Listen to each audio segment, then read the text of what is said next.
Phidias's sculptures on the Parthenon are particularly dazzling, although some of them weren't easy to view, such as the frieze at the ceiling. Now, though, we can see them entirely reconstructed at eye level at the Acropolis Museum. This frieze, a 160-meter-long carved strip, is 1 meter high.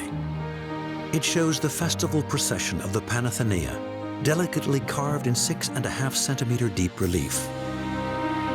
Panathenaic was the main festival of Athens in honor of the patron deity Athena, and it was celebrated in a particularly large fashion every 4 years, but every year they had some sort of celebration of her birthday. There in Phidias's representation of the start of this procession, we can make out all the participants: musicians, horsemen, priests, young girls carrying offerings, animals destined for sacrifice. There were also cultural events, poetry, orations, as well as sporting events. On the big days, they would have games and they would have contests. They would have a huge parade and sacrifice 100 cattle. They would present the statue with a brand new woven dress. So she got a new wardrobe every year. And basically, they would just do everything they could to please the goddess. The panathenaic means everything for Athena. The population of Athens in the 5th century BC is about 400,000 people. No other city of its day can rival it. Society is divided into two groups: the citizens and those who are not, the larger majority. Women and children, to start with, accounted for 100,000 people. All their lives, women are second-class citizens, there to take care of the home and raise the children. Then there are the 40,000 foreigners in the city, referred to as metics. For the most part, they are established craftsmen and traders who have the right to work but not to vote. The city also has more than 120,000 slaves. While most people have a main room and 2 bedrooms, the houses of the wealthy have many rooms, all centered around the courtyard that is the heart of the house and through which one enters from the street.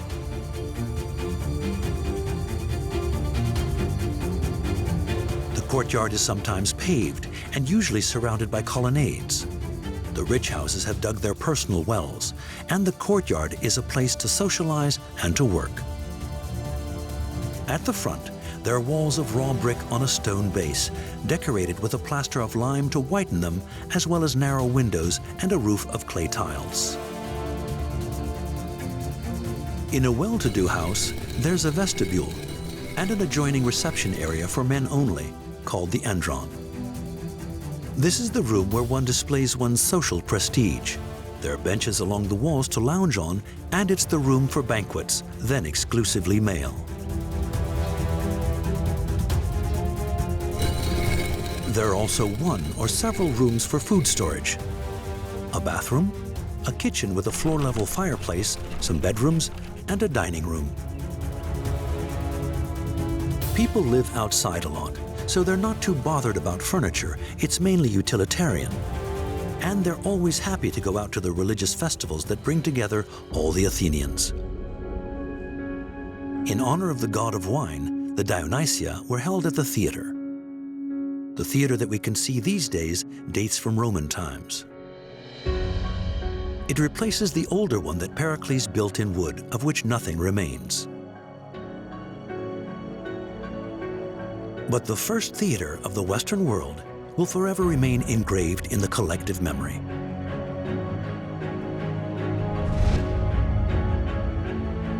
The Theater of Dionysus was an immense construction. It was the place where a whole range of religious festivals took place, all dedicated to the god of wine. Greek theater is nothing like the theater we know today. It's not entertainment. In the theater, stories are staged that everyone needs to know in order to construct an idea of themselves. The idea of community, the common spirit. They're stories of what formed the city. and they also address crucial contemporary issues of the city. It's more like a school or university, an amphitheater where they give great speeches. But those speeches are about the founding principles of the city and of civic life.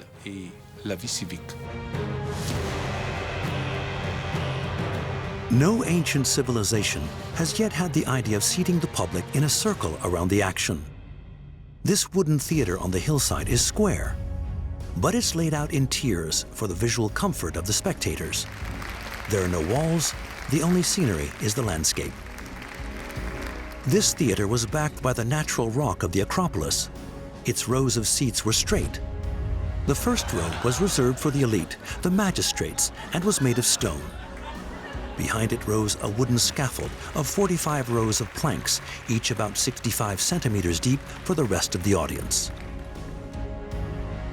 Before them stood a double stage with a circular space called the orchestra, a clay stage that hosted the chorus and the singers, dancers, and musicians, and a narrow wooden platform 3.3 meters long.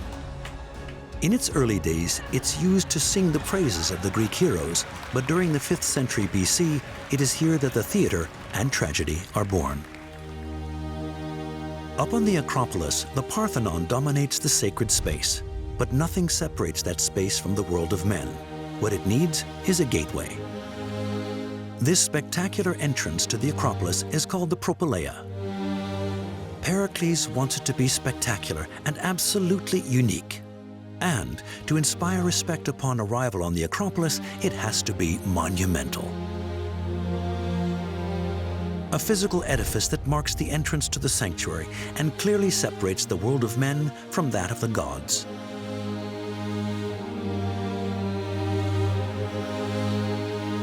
The real challenge for the architect was to build this huge front door on very steep terrain.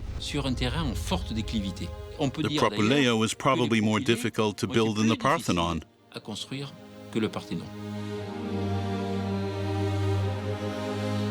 But in Athens, where they pride themselves on exalting grandeur and beauty, a simple one-room building would be inconceivable. High up there on the rock, you have to make a statement. After all, it's not for any old building, but for a grand gateway. The propylaia will be the most magnificent of temple gateways.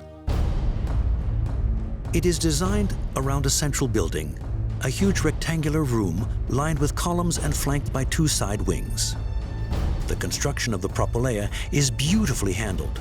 The central body of the building with its wings on either side are sumptuous and extraordinary, and take less than 5 years to build. It takes 3,230 cubic meters of marble, but the magnificent entry that Pericles desired for the Acropolis is achieved. The Athenians loved to surround themselves with art and beauty, so Pericles turns the north wing of the propylaia into one of the world's first art galleries. The Pinacoteca was a small storage room full of paintings. The paintings are all on wood, which is a perishable material, so obviously no trace of them has remained. But we do know that they were of mythological scenes. Scenes from the Trojan War, for example, as well as scenes from Athenian mythology.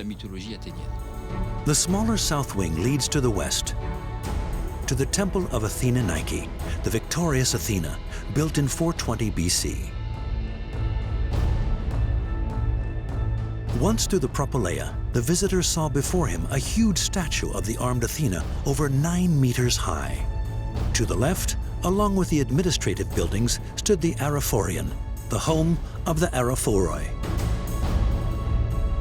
These were 4 young girls chosen from the nobility to weave each year the tunic of Athena for the Panathenaic festival.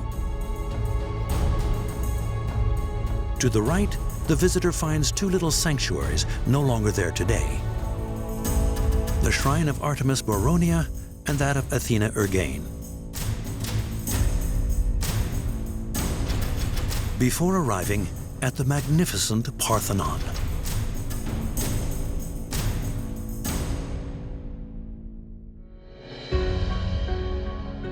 The Greeks created an exceptional civilization, of which Athens would remain the finest emblem. The beauty of its achievements would be praised all over the world, marking the whole of Western society with its unique artistic heritage.